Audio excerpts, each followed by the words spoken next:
বিশ্রামগঞ্জে যে নতুন নগর পঞ্চায়েত গঠন নিয়ে সেখানে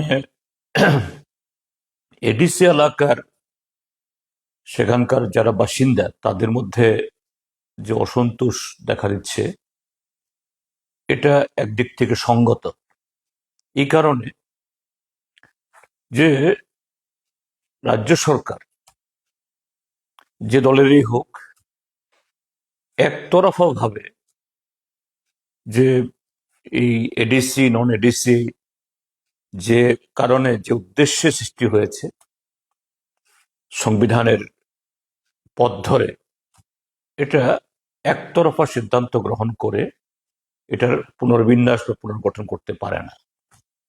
কিন্তু সম্প্রতি এই ভারতীয় জনতা পার্টি নেতৃত্বে রাজ্য সরকার, তারা তো কোথাও সংবিধান মানে না, গণতন্ত্রের কথা বলে, কিন্তু তাদের নিজেদের দলে গণতন্ত্র নেই এবং সরকার পরিচালনাতেও যে গণতন্ত্রের নামাবলী পরে তারা স্বৈরাচারী সর্বত্র তারা প্রয়োগ করতে চায়। এই ক্ষেত্রে তাই হয়েছে যে এরা রাজ্য শাসন করছে বিজেপি, টিপ্রামথা, আইপিএফটি জোট সরকার, কিন্তু এই তিন দলের মধ্যেই তাদের মন্ত্রিসভাতে বা রাজনৈতিক জোটে কোনো আলোচনা নেই। একতরফা সিদ্ধান্ত নিয়ে বিশ্রামগঞ্জে এডিসি এলাকার সেখানকার কয়েকটি ভিলেজ কমিটির অংশকে নিয়ে এই কি বলে নগর পঞ্চায়েত ঘোষণা করেছে।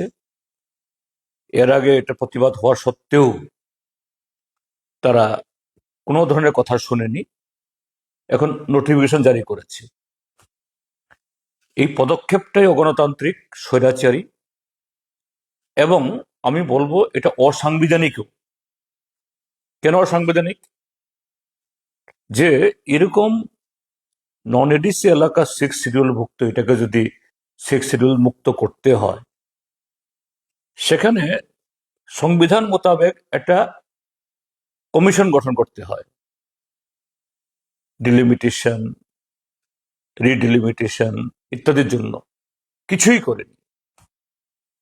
এটা এক ধরনের যে ষষ্ঠ তপশিলের উপরে ট্রাইবেলদের যে অধিকার সংবিধান এই তার মধ্য দিয়ে এই ত্রিপুরাজ্যকেও তার অন্তর্ভুক্ত করেছে, এটাকে এই সরকার বা বিজেপি সম্পূর্ণ অস্বীকার করছে।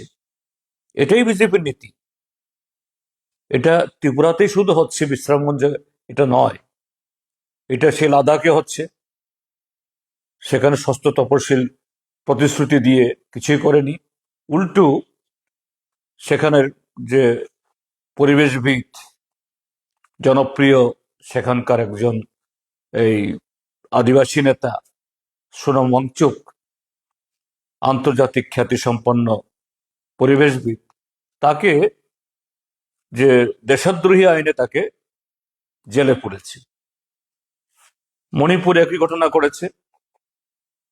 এটাও ছোট্ট, কিন্তু এই ঘটনা দিয়ে একটা নতুন করে অশান্তি তৈরি করার চেষ্টা করছে। আমি বলবো রাজ্য সরকার, তোমার যদি এই ইরাদা হয়, তুমি একটা কমিশন গঠন করো, মতামত চাও।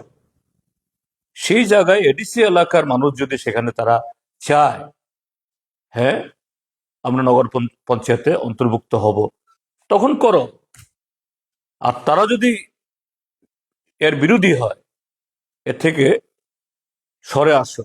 এই নোটিফিকেশন এটা অসাংবিধানিক, আনকনস্টিটিউশনাল, এটা বাতিল করো।